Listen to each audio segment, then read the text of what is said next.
and welcome to another Let's Play. This is Radical Dreamers, or Le Trésor Intervelt, or something like that. I think that's probably French or Latin. I can't remember.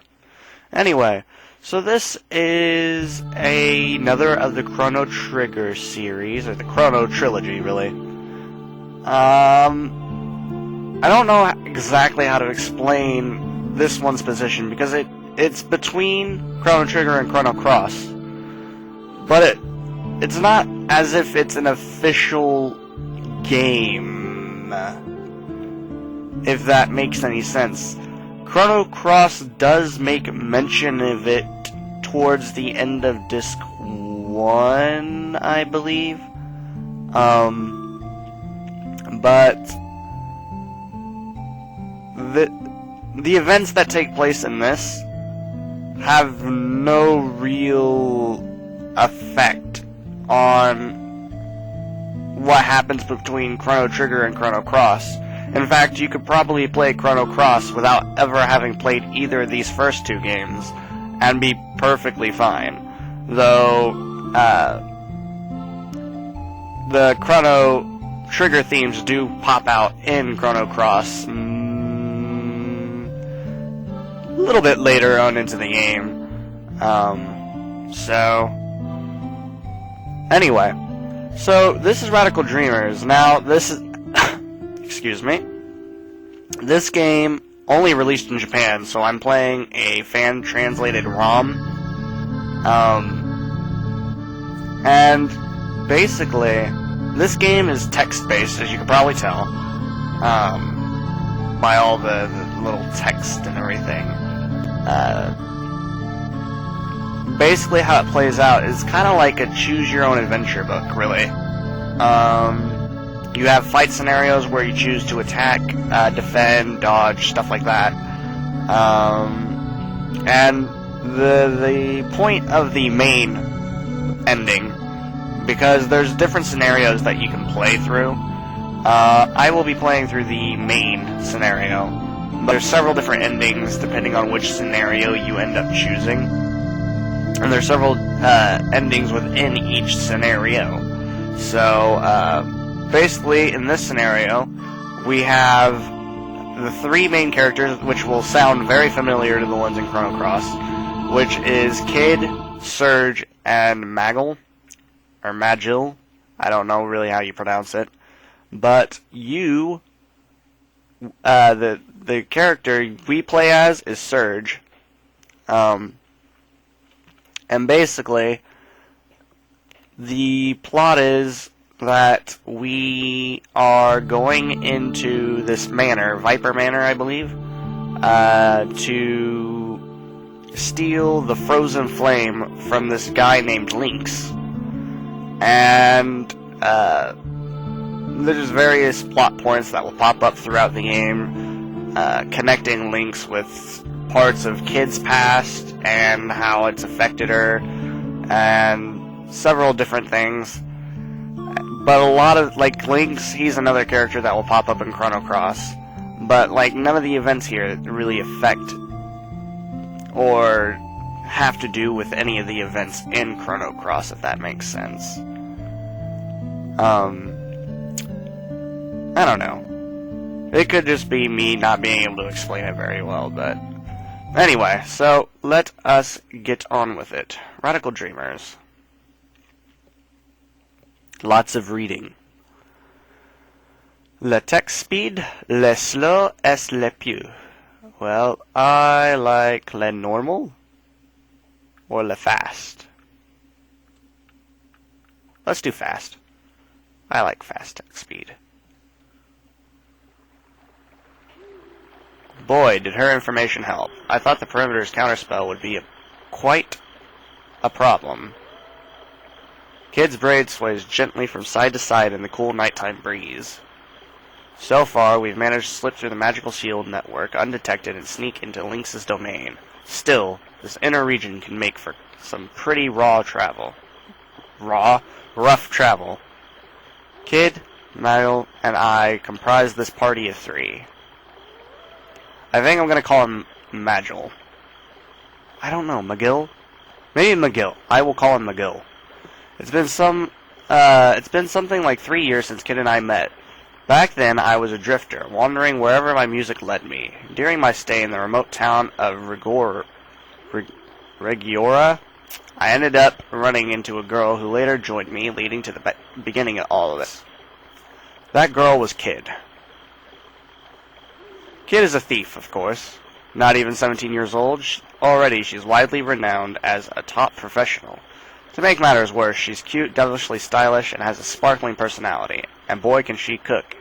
If you ask her, that is. Well, to be completely honest, she has her share of problems as well. She likes to think of herself as a kind of Robin Hood, stealing from the rich to give to the poor, but that's just not the case. At times her sharp tongue can get the best of her, viciously lashing out at anyone who stands in her way.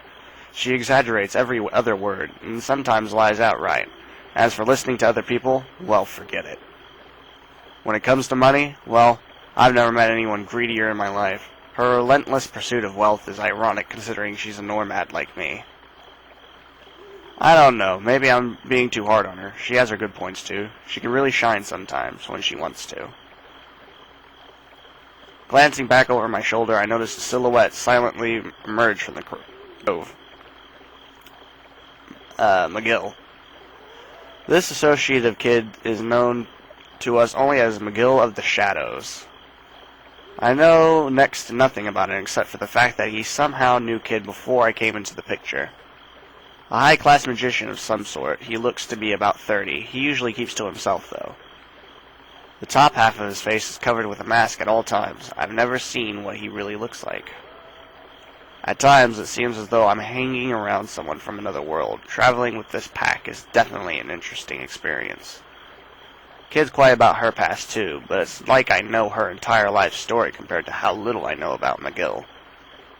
From time to time, I find myself wondering who he is, where he came from, and so on. I'd ask Kid, but I get the impression she knows just as little about him as I do. You might be wondering, how did I end up where I am now?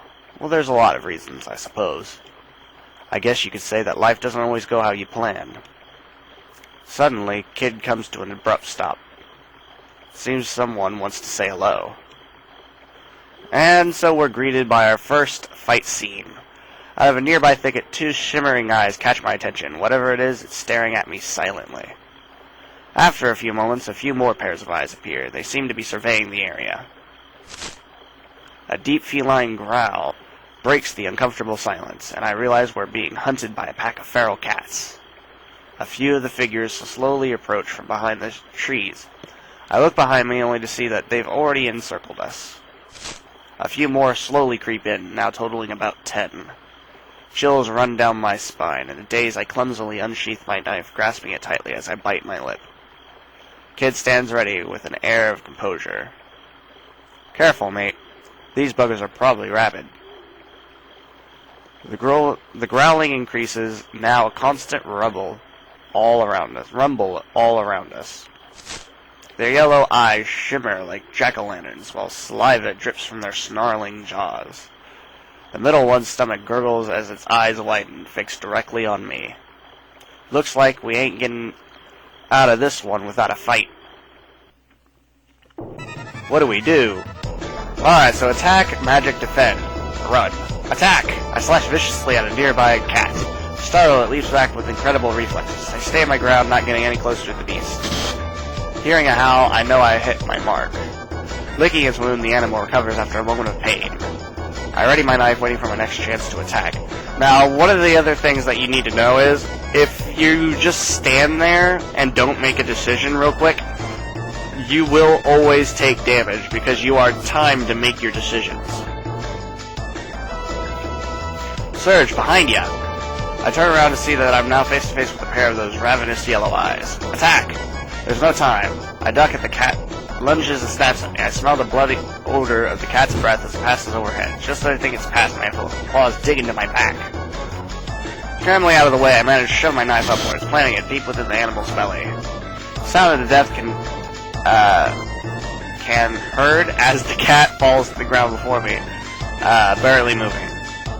Almost delirious, I lose balance and fall to my knees. Rolling over, I manage to shake off the confusion before any of the other cats can get any closer to me. I take a deep breath and try to tighten my grip on my knife, now slippery with sweat. Then, out of nowhere, Kid flashes across my field of vision, landing a direct hit onto a cat beside me. The cat screeches in pain as Kid pins it to the ground, stomping and kicking it with all her rage. Without a moment's delay, she boots the animal up underneath its jaw. It moves no more. All of a sudden, the crazed atmosphere gives way to a war cry behind me. I whip around to see McGill Inferno spell, setting a cat's head ablaze. It jumps up, screeching and howling in madness before running away wildly in confusion. It runs directly into a tree and knocks itself out cold.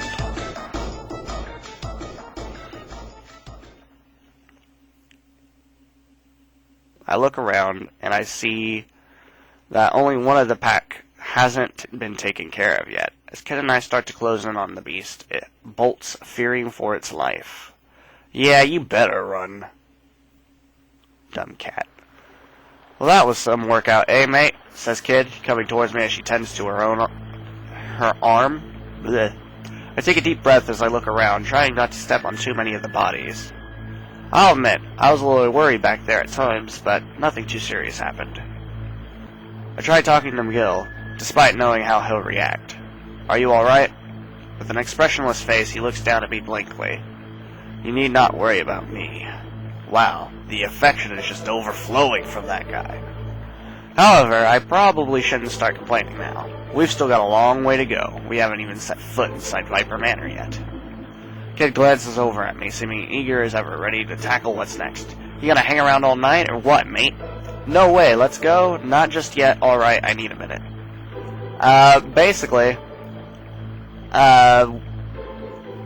we need to do let's go.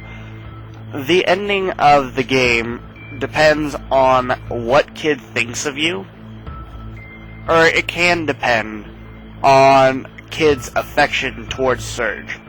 So you want her to like you more so that you get the good ending, I suppose. I can't really call it a bad or good ending, but it slightly changes the ending depending on her affection towards Surge. So I'm going to be going towards get as much affection as possible, which is basically agreeing to what she feels like needs to be done, and, you know, being brave and such, you know, stuff like that. Being a hero, I guess. I don't know. Anyway, hey, come here. Trying to ignore my aches and pains, I head over towards Kid. Good job back there, mate. She comes closer. I can see the reflection of the moon in her eyes as she gives me a warm, comforting smile. But come on, we can't just stand around all night. There's treasure waiting to be found. I'm still lost in her eyes as she starts to set off. McGill continues behind her without a hitch. I hurry to catch up behind the two. In a place like this, getting separated would be a bad idea. We continue to make our way through this natural labyrinth of wood and rock. Somewhere, quietly waiting within this huge forest, Viper Manor beckons us. Deep within lies the treasure we've come for. Lord Lynx, as he's formally known, is an aristocrat who governs the Regiona Outlands. From the way Kid talks, he's apparently an old adversary of hers. Tonight, our goal is Lord Lynx's most prized possession, a scarlet jewel known as the Frozen Flame. Besides being priceless, some say this beautiful stone harbors some sort of mystical power. They say many people have sought after the flame, but none have been victorious in stealing it. Viper Manor has claimed many lives, but we will succeed. We pride ourselves on making the impossible possible. Besides, the way Kid talks about Lynx sometimes, it sounds like she's got an awfully personal vendetta against him. We can't lose. We've come too far to lose. And so, into Viper Manor we go. And so, after having spent countless hours crossing this dreary, lonesome forest, the silhouette of a towering mansion finally comes into view through the trees.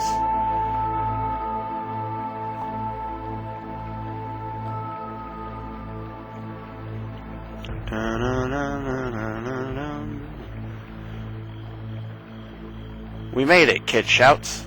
Your days are numbered, Lynx. And you'll notice a lot of the lines in Chrono Cross have been taken from here.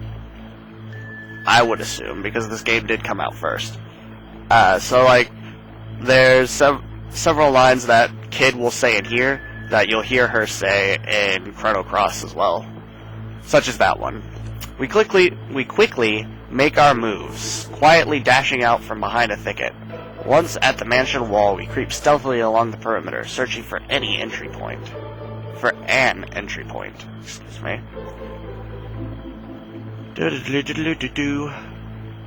After a short while, we come upon a terrace near a garden which looks relatively inviting.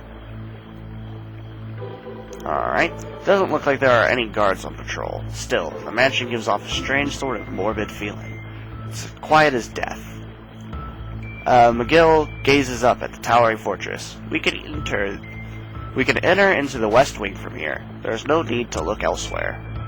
Okay, let's go, Kid says, jumping over the terrace handrail. Halt, shouts McGill from behind, staring at Kid. Our goal is the frozen flame, not vengeance on Lord Lynx. Remember this, Kid. Aye, no prob, she says, glancing over her shoulder. Ain't gonna be nothing to it, like taking candy from a baby. We'll be out of here before that slimy rat knows what hit him. Yeah, you low-down, good-for-nothing bastard. I'll make you pay. There she goes again. Come on, I'm getting tired of waiting around, she yells, before bolting into the mansion. McGill shakes his head in silence as I chase after Kid, already deep inside. The darkness engulfs me. And so the adventure begins. Passages extend to the left and right. Wherever we turn, darkness awaits. Now this is where the choose your own adventure type stuff pops in. Because, yeah.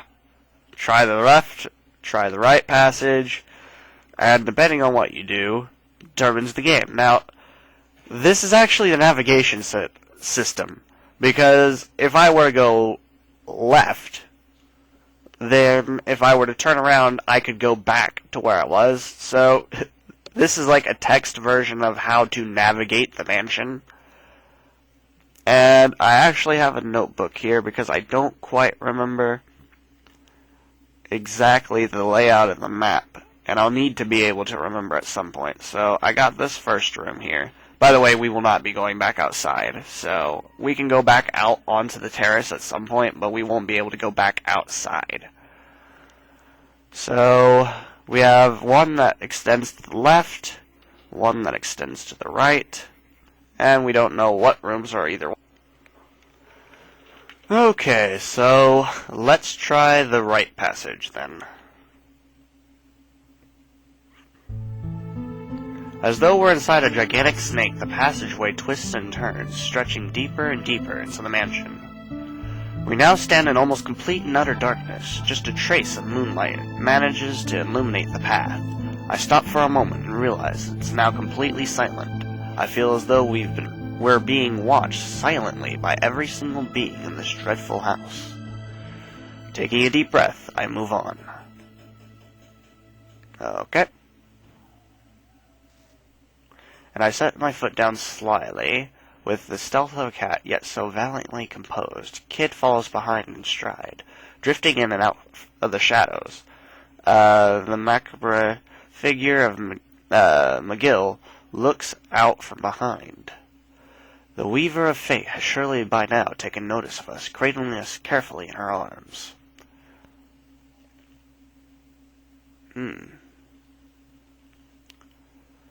Adventure begins.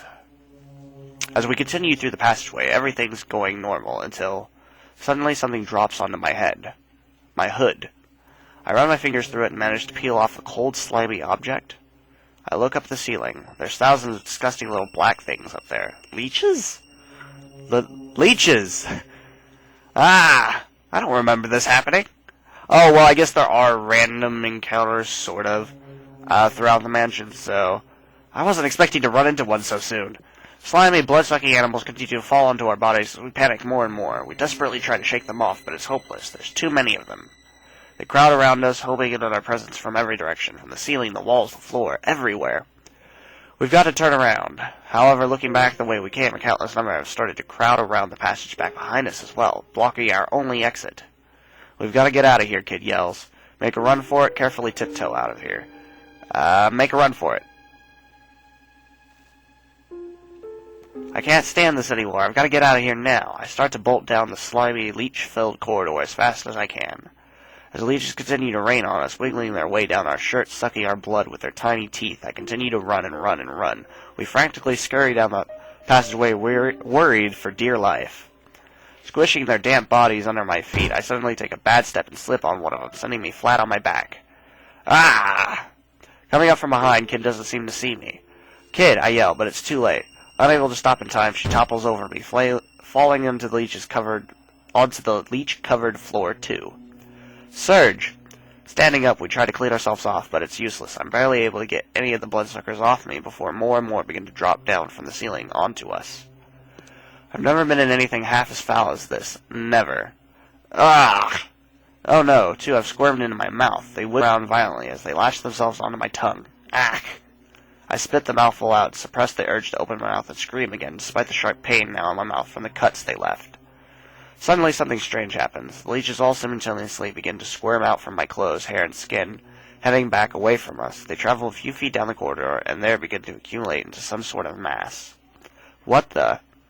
As the last few leeches make their way over to the mass, it starts to form into a humanoid shape. The figure solidifies moments later into some sort of blue monster holding a huge scythe. Now this is a creature I didn't think I'd run into this early into the game. Polished scythe suddenly comes arcing through the air. Aims straight for me. Duck. I suddenly duck down low, hoping to avoid the huge scythe. However, the demon easily anticipates my move and shifts the scythe downward at the very last moment. Ah! Blood spurts out of my shoulders. The demon recoils. I grasp the wound, hoping to stop the blood. Suddenly, leeches start to come out from behind the demon, inching their way towards us once again. This can't be real, Kid shouts, shutting her eyes tightly. Suddenly, the leeches vanish into thin air. They must be... size it up. He stands there with the long tongue waving in the air, beckoning us to try and attack it. Beside me, McGill has just finished chanting a spell. As he extends his arm, a furious streak of fire shoots out from his fingertips. Blade smashes into the demon. With the stench of burnt flesh thick in the air, I stare down at the demon, now revealed a twisted smirk over its sharp fangs. Despite his agony, the demon starts to mutter something in a low, controlled tone. I look to McGill, worried this is going to turn into a battle of magic. Prepare for its... Rush it before it has time to finish. Come on, let's get it, I shout, already sprinting towards the vile demon. Kid comes running behind me at full speed, hard on my heels. He angrily swings the scythe out at me just as I approach. Stunned, I try to stop running in time. The huge scythe manages to graze my cheek. Shocked, I rub off the blood dripping from my face. Who flanked the demon from the other side and starts kicking the thing with our hard boots. A terrified shriek is given off as the thing falls to the floor. Ha! How'd you like some of that, eh? The demon coughs up dark blue blood as it collapses onto the ground. Kid, I say remorsefully, this thing's no match for us. It's barely half as tall as we are. We gaze down at the creature. What should we do? Noticing we've stopped, the demon starts to write something on the ground with its own blood. Is it trying to communicate with us? Beg for mercy, maybe? The symbol it is drawing suddenly takes on a strange glow. A glimmer of light appears, and then a crack of lightning strikes come upward from out of the symbol. Kid looks at me, then looks back down towards the demon. Just as it completes drawing the circle, she pelts the demon in the belly. It hurled through the air, violently colliding with the nearby wall. After a few moments, it moves no more. Kid scuffs out the symbol on the ground with her boot. It was him or us, mate. Phew. You okay, mate? Yeah, I'm not bad. I got some bruises here and there, but nothing too serious. You? Ah, are you kidding? I kicked that thing's ass so bad, it doesn't even have time to say its prayer. It didn't even have time to say its prayers. Yeah, we did pretty good back there, didn't we? You got a thing or two to learn, but you're getting there, mate. Kid's mischievous eyes sparkle as I glance at her for a moment in the dim moonlight. I set off down the corridor with her, ready for what's next. We make our way down the dimly lit passageway. After a few moments, we come to an old, dusty door on the right. Kid quietly presses her ear against the door. Quiet as a church mouse. No one's there, mate. Open the door, keep going down the hallway, head back toward...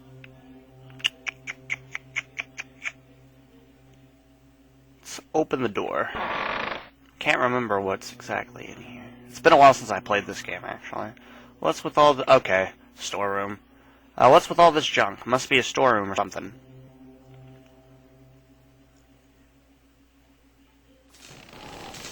Seems like this is the inner mechanics of a clock tower. However, the gears look old and rusted, and cogs are spinning randomly without connecting up with their proper teeth. I doubt the clock's still in use today. The room seems to be currently used as a storage area. A large object catches my attention, off in a far corner of the room. It's too dark over there to see what it is, though. Do not touch anything out of the ordinary, McGill says abruptly, sending a sudden shock down my spine. However, just as he says this, I see Kid emerge from the shadows, dragging the large object into the middle of the room. It's a large antique sword of some kind. We've got no use for that old thing, Kid. All it'll do is slow us down. Besides, we probably wouldn't even get much money for it. I reckon it's worth a lot to the right buyer. Like an antique collector or somebody. Sulking, Kid quietly lays the sword down. What do you want? I look around, startled. Well, that was definitely not any of our voices. Kid and McGill suddenly, immediately take position, focusing their attention towards the source of the voice. Who's there? A figure suddenly appeared out of the darkness. It seems to be a short old woman with a large hood over her head. Although fully covered, it's obvious she's quite old. Ah, it's just some old hag, Kid says. McGill's sharp gaze on the woman remains unchanged, however. Heh, heh. What an energetic young lady. You haven't come here this late in the evening to drop in on some friends, I'd imagine. I glance at Kid. Perhaps you have some score to settle with the Master Lynx? My heart jumps. This is definitely not good. Will she warn the rest of them about us? Tell the truth, play dumb, pretend to have not heard her. Let us tell the truth. Kid's eyes narrow. If we did have a score to settle with that bastard, what's it to you?